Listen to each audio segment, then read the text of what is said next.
કોઈ જીજાજી બનો, જીજાબાઈ બનો ને તો શિવાજી પ્રગટ થાય, માં અંજના બનો તો હનુમાનજી મહારાજ પ્રગટ થાય. આપણા શાસ્ત્રો પુરાણો કહે છે કે હળાહળ કળિયુગ ભરાશે અને ત્યારે ભગવાન કલ્કી અવતાર ધારણ કરશે. તો શું એવું નથી લાગતું કે હળાહળ કળિયુગમાં કઈ બાકી છે? કોઈનું નથી. તો હજુ ભગવાન આવતા કેમ નથી? તો એ તો આવવા માટે તૈયાર જ છે, પણ એમને પધરાવવા માટે એવા દિવ્ય દાંપત્યો ક્યાં?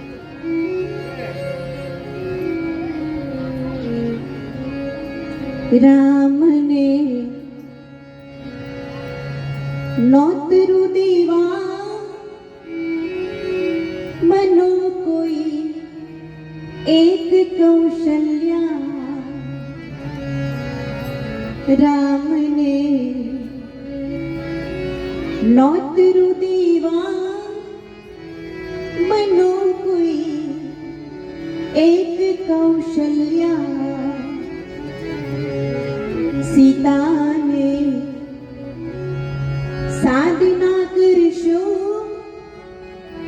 જાનકી રામની છાયા.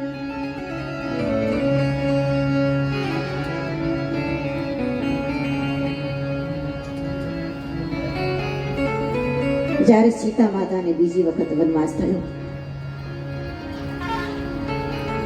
એક ધોબીના કટુવેણથી અને વાલ્મીકી ઋષિના આશ્રમમાં ગર્ભવતી અવસ્થા છે.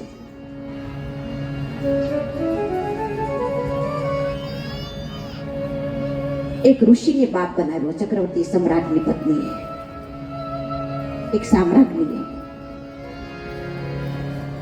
નહીં તો શું એને પિયર નતું? કેમ ત્યાં ન ગયા? અને આપણે તો દીકરીઓને સાસરિયામાં જરા પણ કંઈક થાય સીધી પિયર ભેગી. અને એમાં ખાસ કરીને અત્યારે મોબાઈલ. ચેતજો, દીકરી સાસરે જાય સતત ફોન કર્યા કરે કે તું શું કરે છે? તો કે રસોઈ બનાવું છું. કેમ એટલી કરે છે? તારી નણંદ શું કરે છે? તારી દેરાણી શું કરે છે? તારી સાસુ શું કરે છે? શું તારે એકલા જ કરવાનું?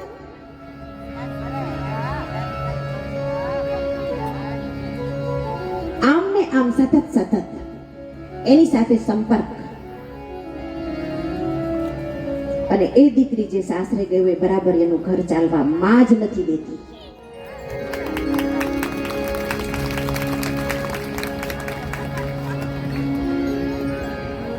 દીકરી સાસરે જાય ને પછી સાસરિયામાં આપણે બહુ ડંફાશ ન જીકાય.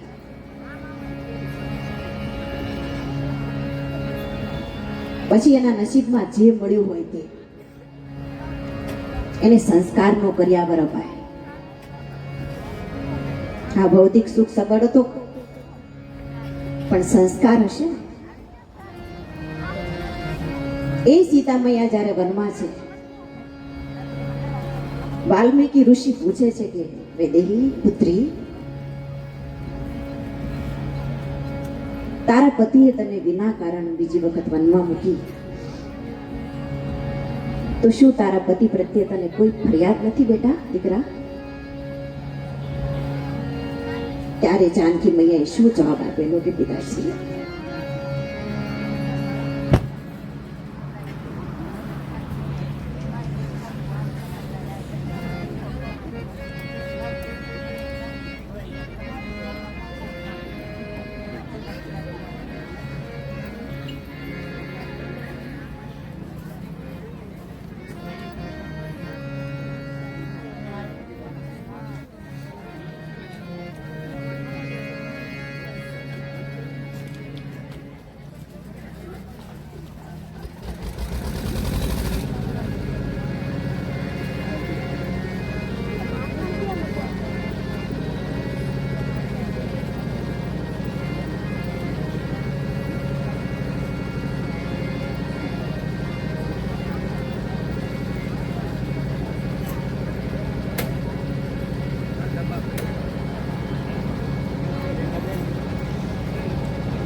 હરિ હરિ હરિ.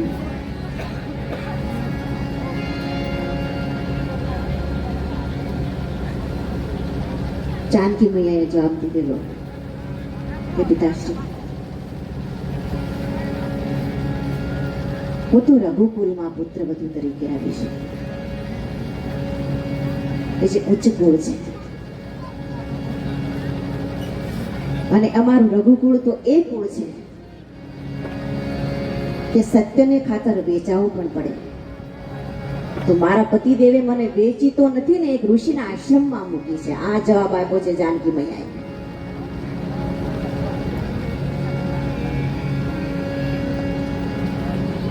એક પછી એક કુળ તમે જુઓ.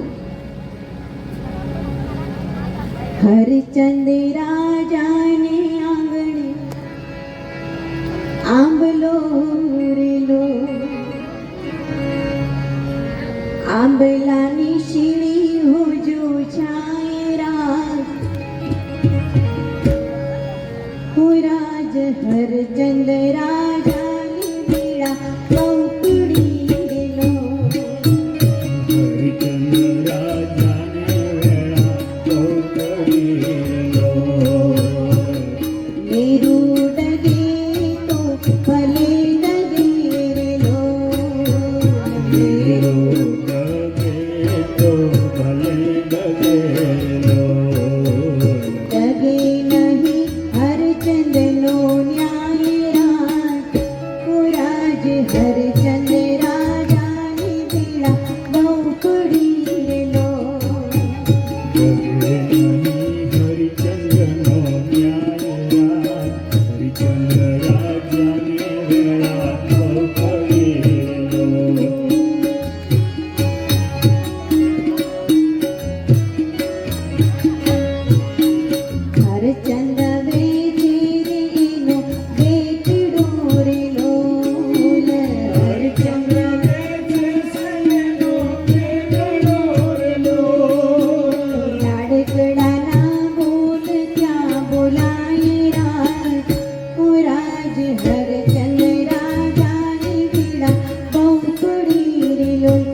એ સૂર્યવંશમાં મર્યાદા પુરુષોત્તમ ભગવાન રામચંદ્રજી પધાર્યા.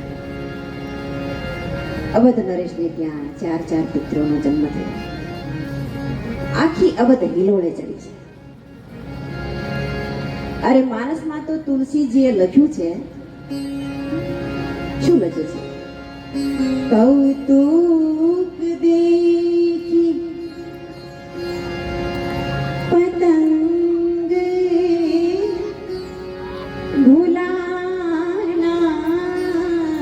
કૌતુક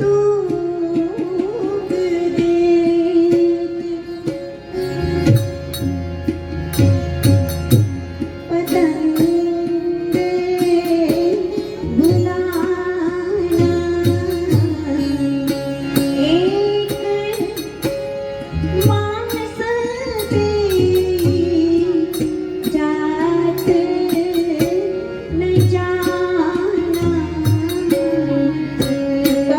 देखी पतंग बुलाना, एक मास ते ही जात न जाना।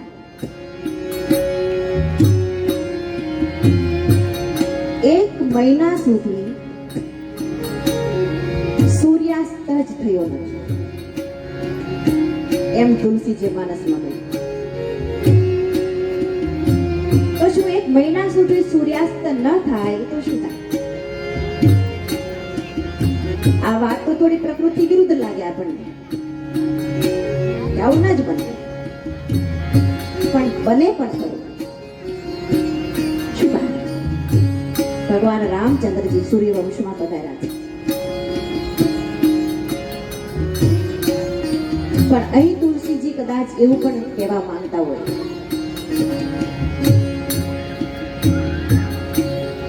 કે અવધમાં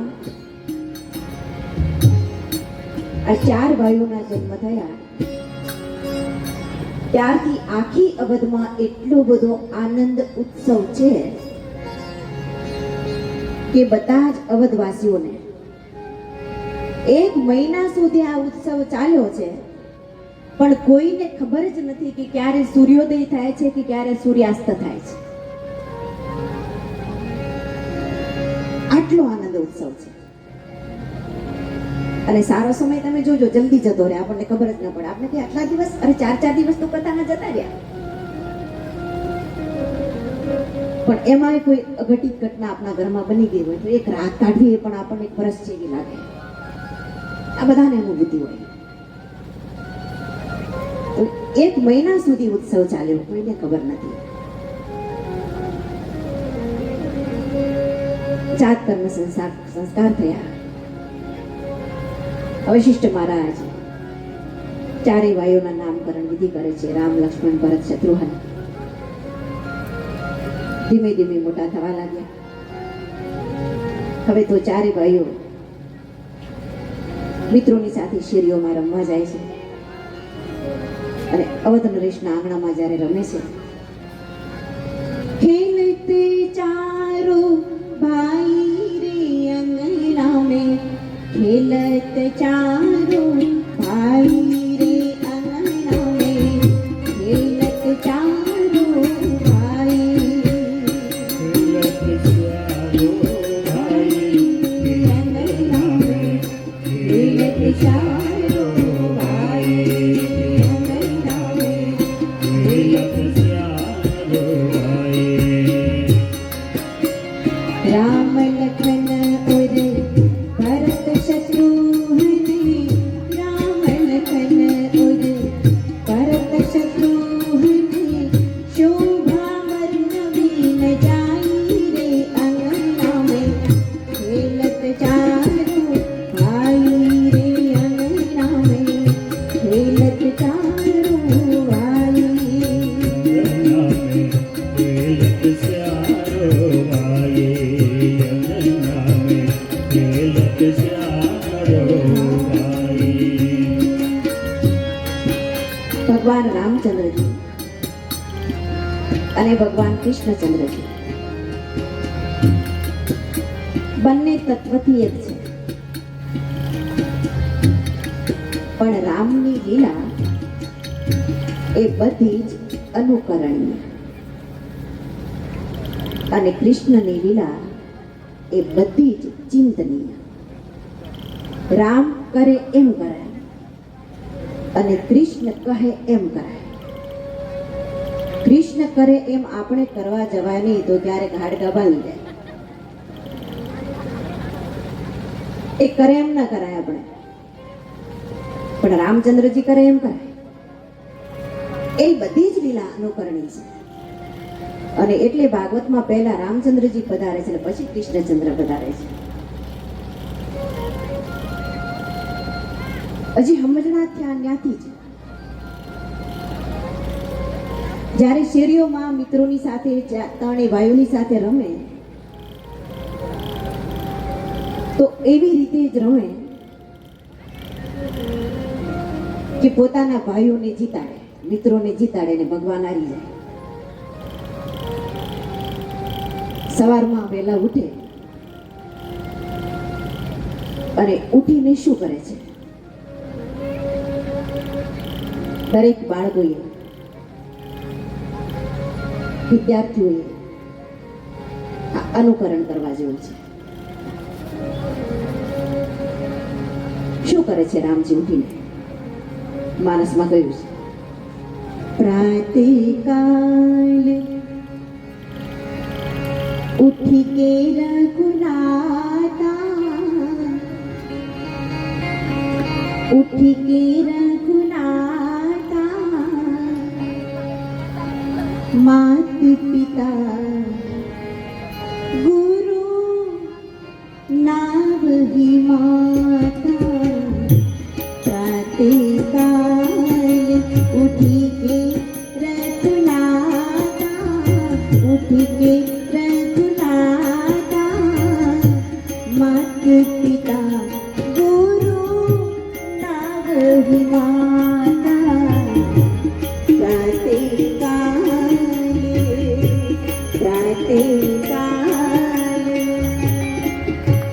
પ્રાતઃકાલ ઉઠી કે રઘુનાથા, માત પિતા ગુરુ ના વહી માતા.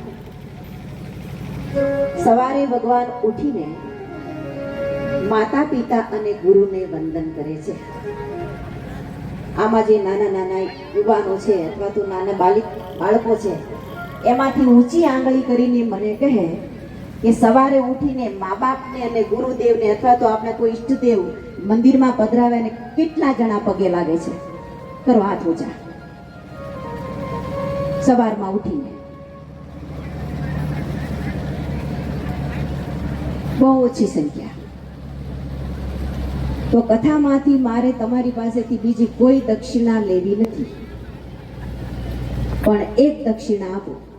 સંન્યાસીની છું એટલે એક દક્ષિણા આપો કે સવારમાં ઉઠીને સંકલ્પ કરો કે મા બાપને પહેલા પગે લાગવાનું, ગુરુદેવને પગે લાગીએ, મંદિરમાં આપણા ઈષ્ટદેવ હોય એને પગે, ગમે ત્યાં બહાર પણ જઈએ ત્યારે પણ પગે લાગીને જઈએ, બહારથી ઘરમાં આવીએ ત્યારે પણ પગે લાગીએ. આ એક સંકલ્પ કરજો, બહુ જીવનમાં કામ આવશે.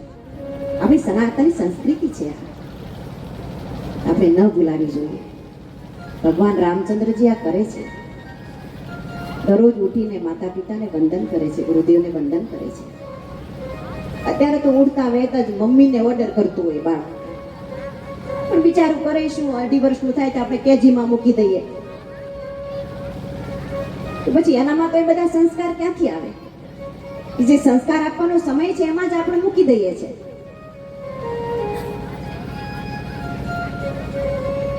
ધીમે ધીમે મોટા થયા, 6 વર્ષના થયા, ચારે ભાઈઓ. વશિષ્ઠ મહારાજ ચારે ભાઈઓને યજ્ઞોપવીત ધારણ કરાવે છે અને આશ્રમમાં વિદ્યાભ્યાસ કરવા માટે લઈ જાય છે.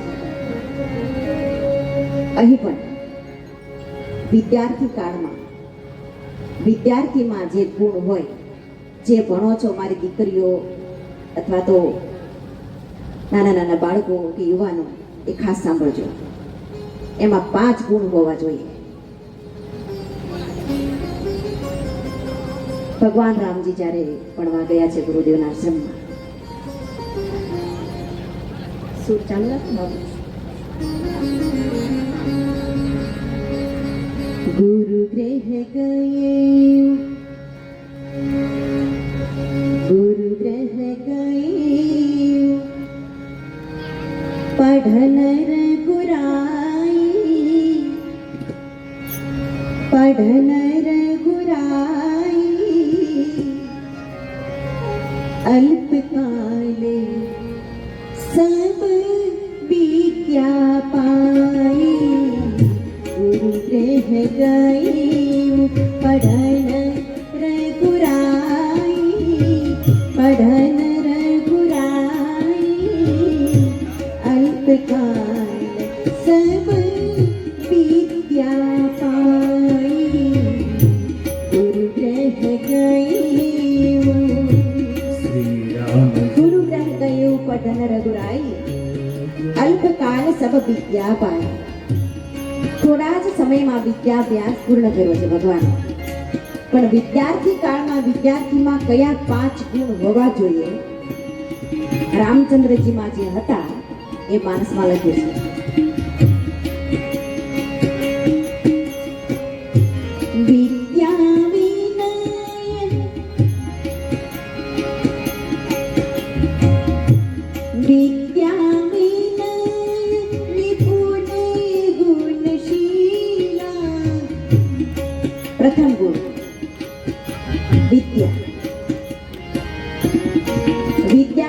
પ્રાપ્તિ માટે વિદ્યાર્થીએ ભણવું જ પડે. હા, અત્યારના સમય પ્રમાણે લાંચ આપીને ડિગ્રી મળી શકે. આપણે લાંચ આપીએ ને કોઈ પણ રીતે મારા છોકરાને નોકરી મળી જવી જોઈએ, ડિગ્રી મળી જાય. પણ વિદ્યાને પ્રાપ્ત કરવા માટે ભણવું જ પડે. તો પ્રથમ ગુણ છે વિદ્યા, બીજો ગુણ છે વિનય. વિદ્યા વિનય. વિદ્યાર્થી કાળમાં વિદ્યાર્થીમાં વિનય વિવેક હોવો જોઈએ. અને એટલે સ્કૂલોમાં પણ પેલું સૂત્ર લખ્યું હોય સંસ્કૃતમાં કે વિદ્યા વિનયેન શોભતે. વિદ્યા વિનયથી શોભે છે. વિદ્યા વિનય. અને ત્રીજો ગુણ છે નિપુણતા. નિપુણતા કોને કહેવાય? માત્ર ને માત્ર પુસ્તકીય જ્ઞાન નહીં, કોઠાસૂઝ. ઘણી વખત એવું બનતું હોય કે મોટા મોટા ભણેલા ગણેલાથી જે કામ ન બને એ અંગૂઠા છાપ હોય ને એનાથી બની જાય. શું કામ? એનામાં કોઠાસૂઝ છે. નિપુણતા. વિદ્યા વિનય નિપુણતા. ચોથો ગુણ છે ગુણી. વિદ્યાર્થી ગુણવાન હોવો જોઈએ. તો ગુણવાન કોને કેવો? વિદ્યાર્થી કાળમાં આ બધું બહુ બનતું હોય.